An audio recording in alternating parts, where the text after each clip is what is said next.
Сәлеметсіздер ме, білім алушылар? Көңіл күйлеріңіз қалай? Рахмет. Олай болса, бүгін біз сабақта кім бар, жоғын тексеріп өтейік. Ақниет, сабақта кім бар, жоғын айтамызшы? Сабақта бәрі түгел. Рахмет, барлығымыз түгеліміз. Біз үш топқа бөлініп отыр екенбіз. Олай болса, біздің тобымыздың атаулары қажет бізге. Әр топтан бір-бір студенттен келіп, мына жерде тұрған стикерден алып, топ атауларын белгілей қояйық. Келдер Ақниет, Бибінұр, топ басшысы. Жеңіс. Ал бір-бірден кезекпен ала қойыңдар.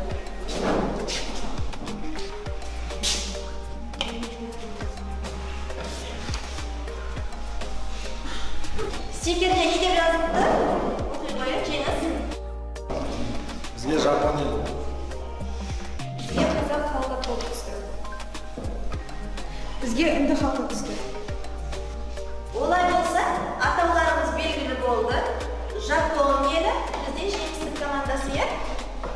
Үнді елі Бибінұрдың. Қазақ елі бізде Ақниеттің командасы.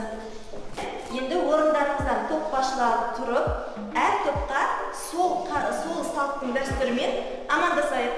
Қазақ халқы немесе төс қағыстырып амандасады. Үнді халқы көкірегіне қолдарын қосып, былайынан амандасады. Халқы бас иіп амандасады. Ал балалар, бізге үй тапсырмасына қандай тақырып берілді? Мейіржан? Дұрыс айтады, балықтан сүбе алу. Үй тапсырмасын біз үш әдіс арқылы қайталайтын боламыз. Бірінші, Прикерс картасы арқылы элективті тест. Алдарыңызда тұр, сол арқылы тесттерге жауап беретін боламыз. Ал студенттер, біз Флипперс картасы арқылы сұрақтарға жауап беретін боламыз. Мен ұялы телефонмен скайнер арқылы сіздердің дұрыс және бұрыс жауап бергендеріңізді атайтын боламын. Бірінші сұрақ, балық сүбесі дегеніміз не? Ал Ақылбек, Кеңес, Қырғызбай, Ержан, Махатов, Тұрсын, Аманжол барлығында дұрыс жауап. Келесі әдіс түрленген фото әдісі арқылы, осы QR-кодты сканерлеу арқылы сұрақтарға жауап беретін боламыз. Әр топтан бір-бір бала келіп, осы суретті сканерлейді, сосын сұрақ шығады, сол сұраққа жауап беретін боламыз. Үнді халқынан келіңіз, Мержан, бір сұрақты таңдап, скайнерде қойыңыз. Қайырлы күн, білім алушылар. Менің сіздерге қояр сұрағым, балықтың сапасын анықтаудағы органолептикалық көрсеткіштерін атаңыз. Мержан, сұрақ түсінікті болды ма сізге? Сыртқы түрі, иісі және осы тұздары. Өте дұрыс балалар, Отыра ғой, рахмет. Ал келесі сұрақты Сәрсен келіңіз.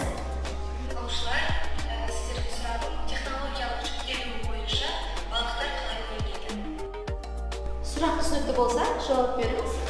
Түрі қақталған, мұздатылған, маринатталған және ысталған жартылай фабрикаттар. Рахмет, отыра ғой. Дұрыс па, студенттер? Бірге теңіз әлеміне саяхат жасап көрейік. Әрине бізде VR көзілдірікпен Жеңіс келе ғой. Не көріп жатыр екен?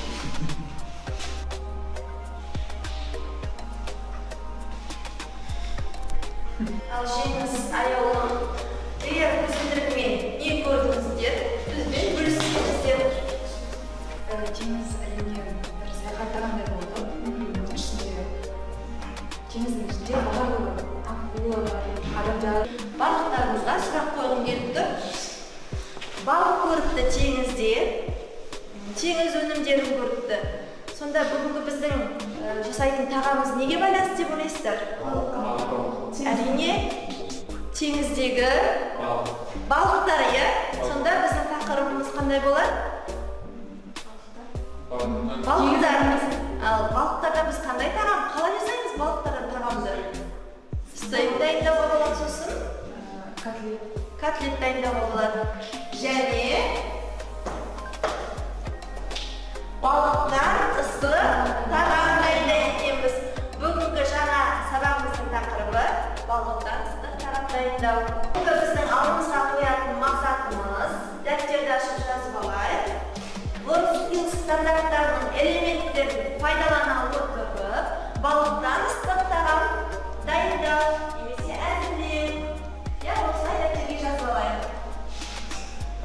балықтан ыстық тағам.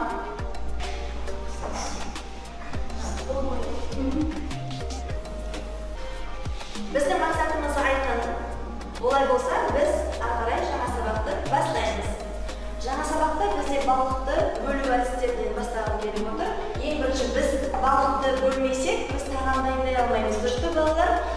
Балықты бөлу әдістері.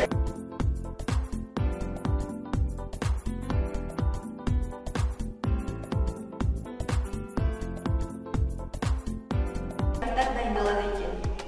Ал студенттер, біз WorldSkills'ның қандай жауаптарын білеміз? Ең бірінші қандай термин есімізге түседі? Амина?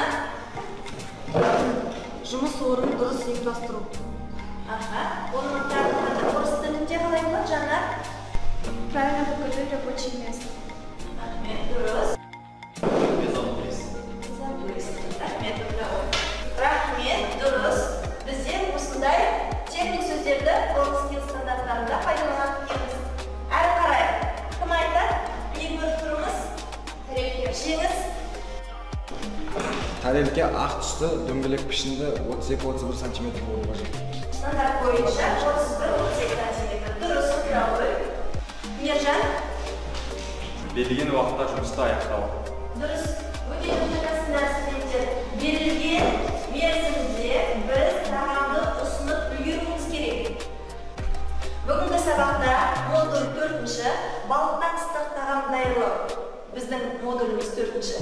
Яғни қалай дайындаймыз оны, стандарт бойынша қалай жұмыс жасаймыз.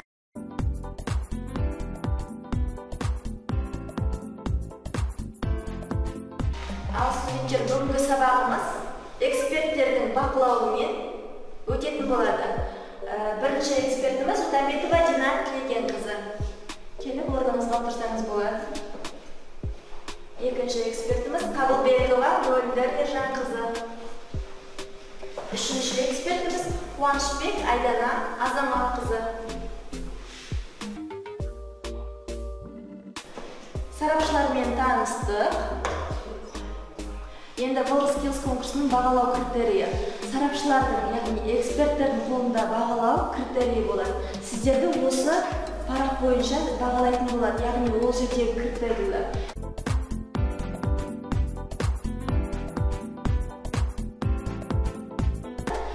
Критерий бойынша бағалау парағын эксперттер маған өткізеді. Сосын мен сабақты қорытындылайтын боламын. Осы түсінікті болды ма сіздерге барлығы? Ал студенттер, біз оқу зертханасына кірмес бұрын нені білуіміз қажет? Нені сақтауымыз керек? Техникалық қауіпсіздік ережелерді. Айта қойыңызшы, қандай жеңіс? Бейманат. Жұмыс уақытында жүгіруге болмайды және де резинка перчаткамен притамыналды толтырмайды. Алмас. Зертхананың ішінде жүгіруге болмайды. Су қолмен тоқ көздер ұстауға болмайды. Дұрыс. Ал балалар, бүгін біз балықтан ыстық тағам дайындау барысында технологиялық картаны міндетті түрде пайдаланатын боламыз. Бұл жерде азық-түлік өнімдердің тізімі және қалай жасалынады, дайындалу технологиясы жазылған. Осы технологиялық картамен міндетті түрде мұқият жұмыс жасауымыз керек.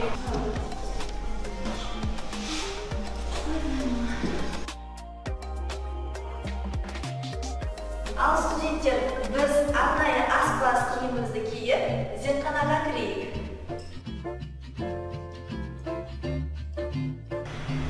Ал студенттер, бізде WorldSkills стандарттары бойынша зертханаға кірген кезде әр қайсымыздың өзіміздің осындай тулбоксымыз болу керек. Кіреміз зертханаға, осындай тулбокс керек. Ішінде бізде бүгінгі тағамымызға қажетті құрал-жабдықтар болуы тиіс. Әр студенттің өзінде жеке болу керек. Түсінікті ғой, иә? Бізге қажетті шикізаттар көксерке сүбесі, черри қызанағы, болгар бұрышы, лимон, шпинат жапырағы және сәбіз, мұнда спаржа бар және дәмдеуіштер бізге розмарин, тимьян. Ал біз бірінші кезекте көксерке балығын аламыз, яғни сүбесі. керекті мөлшерін ғана өзімізге кесіп алатын боламыз. Қалған қалдығын тастамаймыз, келесі тағамға пайдалануға алып қаламыз. Қазір бізде 145 грамм шығып тұр салмағы. Бұны қуырғаннан кейін бізде белгілі бір өлшемде, яғни салмағын жоғалтатын болады. Біз қазір маринадтайтын боламыз.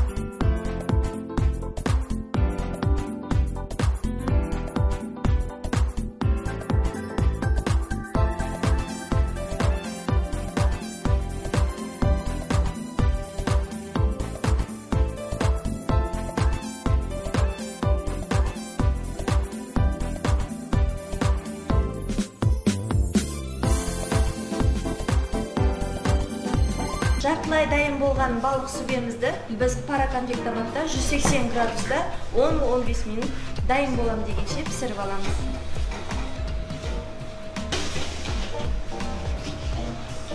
Көкөністерден біз керекті көкөністерімізді кесіп аламыз. Ал студенттер, біз дайын болған өнімдерден ұсынуға дайындаймыз, яғни безендіру жұмыстарын жасаймыз.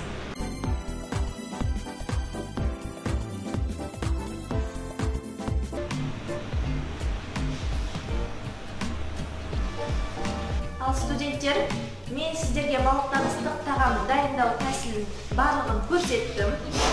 Өздеріңіз көргендей, қазір сіздерге менің қадағалауымсыз, эксперттердің бақылауымен сіздер жұмысты жасайсыздар. Сіздерге сәттілік тілеймін. Дайынсыздар ғой? Иә. Олай болса, сәттілік. Бағанағы сіздерге таныстырған эксперттер, 3 эксперт сіздерді бақылап, бағалайтын болады.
Ал студенттер, біз бүгін балықтан ыстық тағамымызды аяқтадық.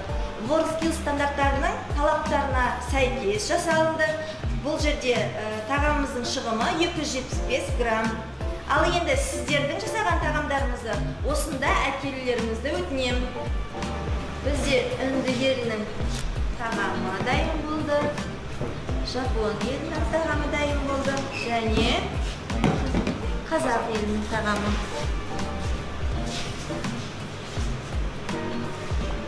Құрметті сарапшылар, бүгінгі студенттердің жасаған тағамын бағалап жүрдіңіздер, соның бағалау парағын маған берсеңіздер, мен соған қарап қорытынды балл шығарсам. Рахмет сіздерге көп-көп. Зертханада болған сарапшылардың қорытындысымен мен сіздердің үйге тапсырманың қорытындысын бірге қосып, сіздерді бағалағым келіп тұр. 90 балл мен 100 балл арасындағы сіздердің бағаларыңыз бүгін. Сонда барлықтарыңызға 5 деген баға. Бүгінгі